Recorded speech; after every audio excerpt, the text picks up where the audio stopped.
అనకాపల్లి జిల్లాలో ఉన్నటువంటి పరవాడ ఫార్మాసిటీని ఆనుకొని ఉన్నటువంటి ఇండస్ట్రియల్ పార్క్ ఏదైతే ఉందో, ఇండస్ట్రియల్ పార్క్ లో దక్షిణ ఎనర్జీ అనే కంపెనీలో ఘోర ప్రమాదం అనేటువంటి చోటు చేసుకుంది. ఇప్పటికే 4 కార్మికులు మృతి చెందారనేటువంటి సమాచారం ఉంది. ఇప్పటికే 2 డెడ్ బాడీలు బయటకు కనబడుతూ ఉన్నాయి. కాలుతో ఉంది. ఏదైతే అగ్ని జరుగుతున్నటువంటి ప్రమాదం ఉందో, ఈ ప్రమాదంలో భారీ ఎత్తున మంటలు ఎగిసిపడుతూ ఉన్నాయి.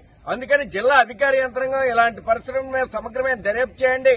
ఇండస్ట్రియల్లో భద్రతా ప్రమాణాలు లేకపోవడం వల్ల నిండు ప్రాణాలు గాలిలో కలిసిపోతున్నాయి. అరిచేతిలో ప్రాణాలు పెట్టుకుని క్షణక్షణం భయాందోళనలో కార్మికులు విధులు నిర్వహిస్తా ఉన్నారు. ఇప్పుడు ఏదైతే ఈ ప్రమాదం జరిగిందో ఇంకా మంటలు ఎగిసిపడతా ఉన్నాయి. వాయువులు విడుదలవుతున్నాయి. ఘోరమైనటువంటి వాయువులు రిలీజ్ అవుతున్నాయి.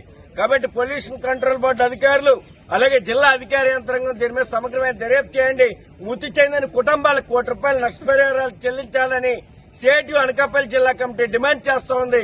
ఇలాంటి ప్రమాదాలు మరిన్ని చవిచూడకుండా ఉండాలి అంటే సేఫ్టీ ఆడిట్ నిర్వహించాలి. అనేక మార్లు గగ్గోలు పెడుతున్నాం.